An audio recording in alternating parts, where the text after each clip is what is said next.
Subscribe कीजिए हमारे channel नूर रज़ा को और बेल आइकन को प्रेस कीजिए जिससे आपको हमारी न्यू वीडियो की नोटिफिकेशन मिलती रहे। कभी इंसान ये तसव्वुर करता है कि अगर हमारे पास दौलत आ जाए तो हमें सुकून नसीब हो जाए और हमारी बेकरारी का इलाज हो जाए। अगर सिर्फ दौलत की बुनियाद पर इंसान को सुकून मिल सकता था तो वो इंसान जो करोड़ोंपति है, अल्लाह अकबर, वो बेकरार क्यों है? नर्म नर्म गद्दों पर, अल्लाह अकबर, एक गरीब इंसान और एक मुफलिस इंसान जिस मकान का तसव्वुर नहीं कर सकता, उससे बहुत खूबसूरत कमरों में भी लोग करवटें बदलते हैं लेकिन उनको चैन और सुकून की नींद नहीं आती।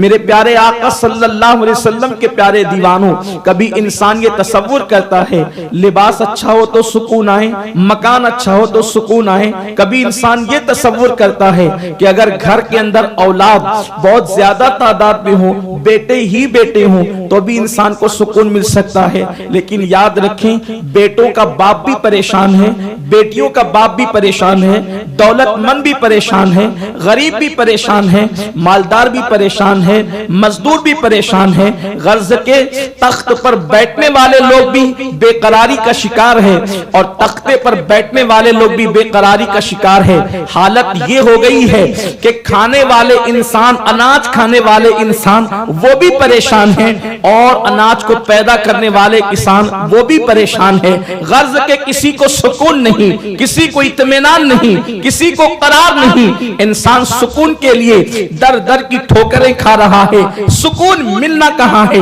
पहले हमें यह मालूम करना पड़ेगा कि बेचैनी होती क्यों है, बेकरारी होती क्यों है। तो सूफियाए किराम फरमाते हैं, इंसान का वजूद दो चीजों का मुरक्कब है। इंसान का वजूद दो चीजों से मिल करके बनता है। एक जिंदा इंसान का वजूद, अल्लाह अकबर, एक को जिस्म कहते हैं और जिस्म के कालिब के अंदर अस्ल जिसकी कार फरमाई है, अस्ल जिसके वजूद से इंसान जिंदा है, उसको रूह कहते हैं। इंसान का जिस्म चार चीजों से बना है, हवा, पानी, आग और मिट्टी, यानी जमीनी चीजों से, जो है वो दुनियावी चीजों से, मादियत के साथ गोया कि इंसान का वजूद बना है। तो इंसान का जिस्म जो है चार अनासिर, अनासिर अरबा का मजमुआ है, लेकिन उसके अंदर जो इंसान को चलाने वाली चीज है, जो इंसान को दिखाने वाली चीज है, जो इंसान को उठाने बिठाने वाली चीज है, जो इंसान को सोचने और समझने, शऊर और फिक्र और आगाही की मंजिलें तय कराने वाली चीज है, उसको रूह कहते हैं। और रूह जो है वो गोया कि अल्लाह तबारक व तआला के नूर से बनी हुई है और अल्लाह की तरफ से आई है, तो रूह नूरानी है। इंसान का जिस्म खाकी है, तो इंसान का वजूद दो चीजों का मुरक्कब है। अब इंसान बेचैन क्यों होता है? रूह बेचैन होती है तो इंसान बेचैन होता है, रूह बेकरार होती है तो इंसान बेकरार होता है। अब रूह क्यों बेकरार होती है? रूह के बेकरार होने की वजह क्या है?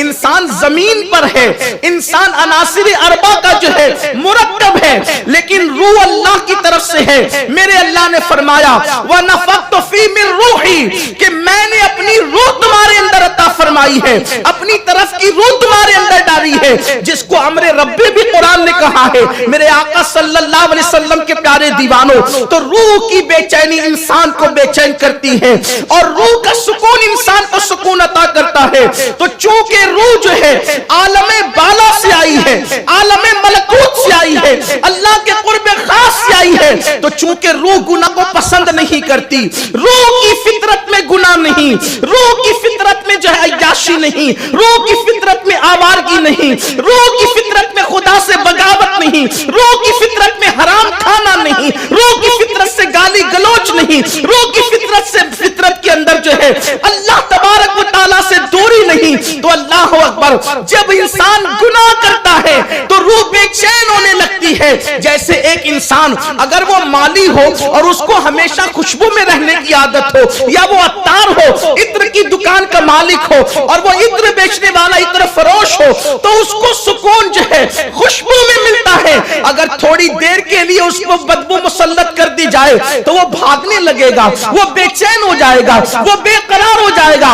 अब पता चला इंसान की असल बेचैनी की वजह अल्लाह से बगावत है, रब तबारक व तआला से दूरी है, गफलत की जिंदगी है, गुनाह की जिंदगी है। सुकून तलाश करने वाले इंसानों को अल्लाह अकबर نیند کی دوائیاں لینے کی بجائے، نیند کی گولیاں لینے کی بجائے سکون کے متلاشیوں کو اپنی روح کی غذا کا خیال کرنا چاہیے۔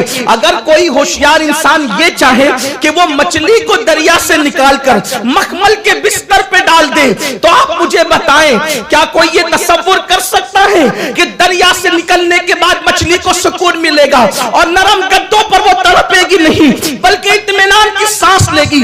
اس لیے کہ قدرت نے مچھلی کو یہ فطرت دی ہے کہ مچھلی کو قرار نرم گدوں پر نہیں آتا، مچھلی کو قرار چادروں میں نہیں آتا، مچھلی کو قرار تو پانی میں آتا ہے۔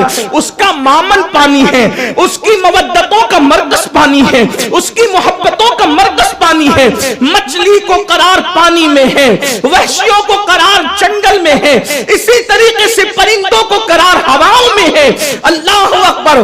جیسے مچھلی پانی کے بغیر کبھی پرسکون نہیں رہ سکتی، ویسے انسان کی روح خدا کی وفا کے بغیر، نیکیوں کے بغیر کبھی پرسکون نہیں رہ سکتی۔ اللہ اکبر! آپ پوری تاریخ انسانی کو اٹھا کر دیکھ لیں، غاروں کے اندر بیٹھنے والے اللہ کے اولیاء، اللہ کے برگزیدہ بندے جن کی ہڈیاں اور چمڑا ایک ہو جایا کرتا تھا اور گوشت نظر نہیں آتا تھا، مگر وہ اتنے پرسکون ہوتے تھے کہ اللہ اکبر! صاحب تخت و تاج کو جو سکون نہیں ملتا تھا وہ غاروں میں بیٹھنے والے تنہا اللہ کے ولی پر سکون نظر آتے تھے۔ وجہ کیا تھی؟ وجہ یہی تھی کہ انہوں نے کبھی اللہ سے بغاوت نہیں کی، انہوں نے کبھی نافرمانی نہیں کی، انہوں نے ہر وقت اپنا رشتہ اللہ تبارک و تعالیٰ سے جوڑے رکھا، اس لیے اللہ نے ان کو سکون کی دولت عطا فرمائی۔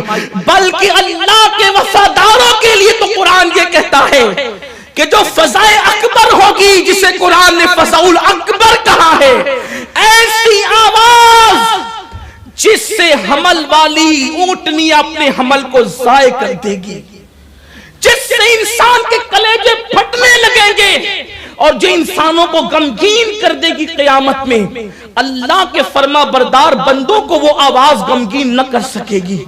تو جب اللہ کی فرما برداری کی بنیاد پر قیامت کی وہ بھیانک آواز اس وقت لوگوں کو غمگین نہیں کر سکتی جنہوں نے اللہ کی فرما برداری کی ہوگی، تو دنیا کی بلائیں، دنیا کی مصیبتیں، دنیا کی افتاد انسان کو بے چین اور بے قرار کیسے کر سکتی ہے؟ تو سب سے پہلے بے چینی کی وجہ یہ ہے کہ انسان اللہ کا نافرمان ہوا اور گنہگار ہوا۔ آج کون سا وہ گناہ اور جرم ہے جو مسلم امہ کی زندگی کے اندر موجود نہیں؟